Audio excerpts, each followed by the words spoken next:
Hey guys, Marc Shields, Rapa Nui Life. Today we're going to put to rest some of those ancient mysteries of Easter Island. 1. Do the giant heads have giant bodies hidden underneath the ground? 2. Were they possibly made by ancient aliens? 3. Are they ancient markers for water reservoirs? And 4. Were they made by a lost civilization, or who even made them? We're going to get into all that and more, so make sure you watch to the end of the video. It's a bit windy out here, so let's get inside and get into it.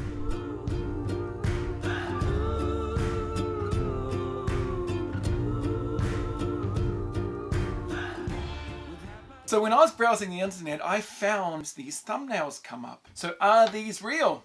Well, no and yes. Few people realize this, but there's over 1,000 statues on the island. All these statues were made and carved in the same place. A volcanic crater called Ranururaku. Now this volcanic crater is situated on the northeast coast of the island, and from there they moved out along the different coasts of the island towards the different tribes, where they erected the statues and brought them to life by putting eyes in. Which means the final place of these statues were on the platforms. There was no bodies underneath the ground. What you see is what you get. You can see bodies and a head. But if we go over to here where the statues were made, many of them just have heads. So the way the statues were made is they were carved out of a soft rock on the edges of this volcanic crater. They would carve around the face of the body and the head. They would carve underneath the statue until there was just a keel of rock holding the statue to the mother rock. They would then smash the keel out, run the statue down the hill into a pre-dug pit where they would finish the statue.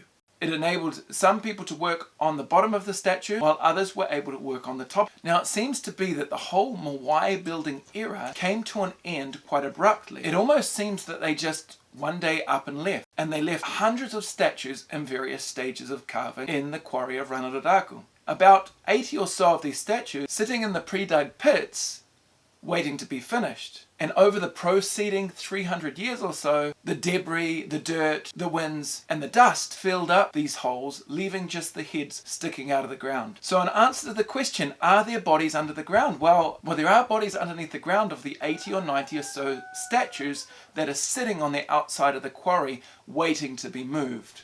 But please note, the bodies look like this, rather than this. So these ones, but these ones are true. Yep, the 90 or so statues on the outside of Ranururaku do have bodies underneath the ground, and they look like this.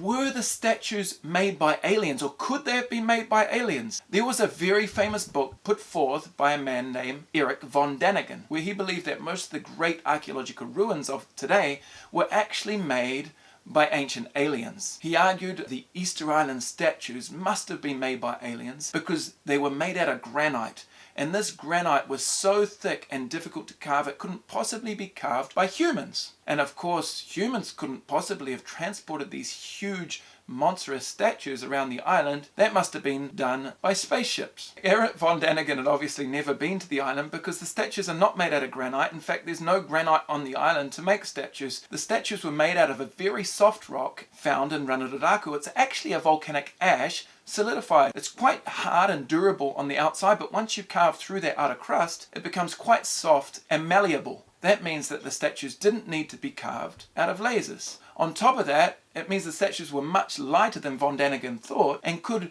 be moved by people. Furthermore, all through the quarry, we see the remains of the tools that they used, the famous toki. Toki is like a big chisel, a big piece of basalt rock that they used to carve the statues. We also see lots and lots of these statues failed to make it to their platform, not because they were too heavy, but because sometimes they fell and they broke. Now, if they were moving them around by spaceships, it wouldn't be too difficult to not break any of them. But if we look closely, 1/3 of the statues on the island that were made pretty much fell and broke. I always ask myself, would a group of extraterrestrials who have the most advanced technological equipment that we can possibly imagine, traveling faster than the speed of light or being able to jump through galaxies, they come to Easter Island, they make statues that a Stone Age people could make, they then scatter a whole lot of their tools around the place, and then they leave saying, well, this will really get them in a few thousand years when they discover this place. Much more likely, if you ask the Rapa Nui themselves, they say their ancestors made them. If you ask how they made them, they point to the quarry and they say this is how they made them. We have every stage of the carving process. How did they move them? Many experiments have proved they can be moved by humans, not that it was impossible, rather that it was possible this, and this way, which is the way they did it. It doesn't mean that people don't claim to have seen aliens on the island. Many people I've talked to believe they've seen them. But it does suggest that the statues were not made by ancient aliens. So there was recently an article by The Guardian that suggested that the statues were made to mark water supplies or water outlets. It sounds kind of cool. It sounds kind of mysterious, doesn't it? Oh, well, these ancient people had this amazing idea to mark where water resources were so they wouldn't go without water. Now, just think about this for a second. If you found some water, a water supply, on an island where there wasn't much water supply, how would you tell the people around you that you'd found it? The obvious answer is that you'd tell them. You'd say, hey, there's some water supply over here. When you're thirsty in 2 or 3 hours, make sure you come over here and gather it. In fact, let's just gather it from here every time we're thirsty. And since it's so close to the ocean where we can fish, we can live here in this area. And so that's probably how it happened, that the people came and they lived around water supply. As time went on, they were fishing, they were planting crop, they became wealthier and more well equipped to live on the island. They had time on their hands and they wanted to build the equivalent of their temple or their church. And so, of course, they made the statues where they lived. They didn't want to make the statues some odd place over in someone else's territory. They made them where they lived. So the article in The Guardian kind of suggests that the statues came first, that they found this water, they were afraid they were going to lose the ability to find this water again, and so they made statues that took years to build just so that they knew where the water was, when in fact it was almost definitely the opposite. They actually lived in these places because there was water. As they gained the ability to live well, they made statues. So it makes sense, although the statues are beside the water, they're beside the water because the people lived beside the water before they made the statues. So were the statues made by a lost civilization? This idea was put forth by a man named Thor Heyerdahl in the 1950s. He actually came to live on the island for around about a year, and during that time he brought an hypothesis with him that in fact there were 2 types of people living on the island, the Rapa Nui people or the Polynesian people, but also there had been an arrival from South America, a separate type of people who were the ones behind the making of the statues. The idea was there was this big warfare on the island and the Polynesians overthrew the South Americans, leaving the statues without the connection to this lost civilization. He argued that the weapons that were made here were very similar, the way they cooked under the ground, and certain artwork was very similar in Easter Island to South America. He actually did a drift voyage showing that you could essentially drift from South America to Rapa Nui if you really wanted to. However, there is no hard evidence for this. There is no DNA evidence, very little linguistic evidence,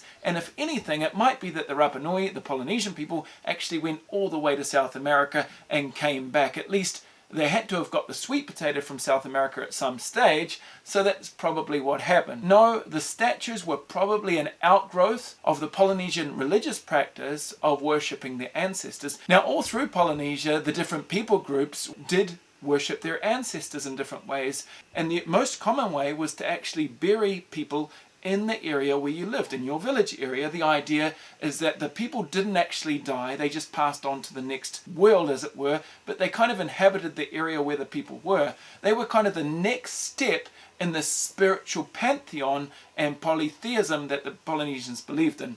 So although they believed in a multitude of gods, the ancestors were the closest ones to affect one's life. And so the way you honored the ancestors, you buried them in the area where you lived, and that power would emanate and touch your lives, so that when you planted crops, when you went fishing, the ancestors were watching over you. Well, in Easter Island it went one step further, and the people started building statues to represent those ancestors that were buried or within the confines of the village area. And so initially the Polynesians built small statues to represent a little bit like a headstone, but perhaps because of their isolation they got a little bit carried away, thinking that the bigger and better statues that they made, the happier the ancestors would be, and thus they would have more and more resources to work with. And so it became kind of a competition. The statues served to show off one's wealth, in other words, the time you had left over after you met all your needs. These days people by Lamborghinis or big flat screen televisions or whatever it is. In those days they didn't have those things, so it was whoever had the biggest statue was essentially the wealthiest. But not only that, they were securing the wealth by honouring the ancestors. The ancestors would then look after the people. And so it turned into this kind of competition where the Rapanui people were trying to out-carve each other to have the biggest blessing, to show off the most wealth, and to ultimately live better. We know that the statues were probably an outgrowth of the Polynesian tradition of ancestor worship. And in Rapanui, they just took it. So essentially, there is no hard evidence that, because of Thor Heyerdahl's hypothesis about the people coming from South America, many people still have this idea that the people who made the Moai are some sort of lost civilization, when in fact most of the archaeological evidence and the hard evidence suggests that no, it was made by the Polynesians themselves, and there was never a lost tribe on the island. Thanks so much for hanging out. I hope you guys enjoyed this. Hopefully it clarified